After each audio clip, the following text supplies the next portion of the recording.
Gaza में इंसानी बहरान बदस्तूर जारी है, बल्कि हालात बद से बदतर होते जा रहे हैं।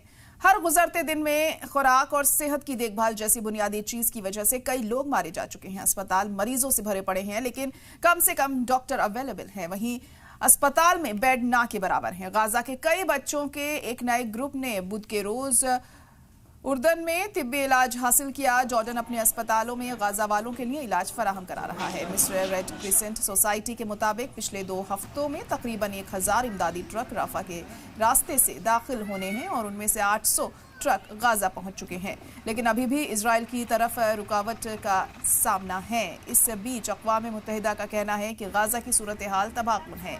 यूएन की जानिब से कहा गया है कि गाजा को इंसानी ज़रूरियात को पूरा करने के लिए रोज़ाना 600 इमदादी ट्रक की ज़रूरत है।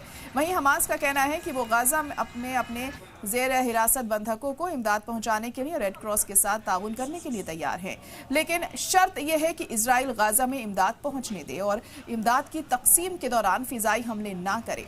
गाजा की वजारत सेहत के मुताबिक जंग शुरू होने के बाद से गाजा में तकरीबन 200 फिलिस्तीनी भूख से अपनी जान गंवा चुके हैं। उनमें आधे के करीब बच्चे हैं।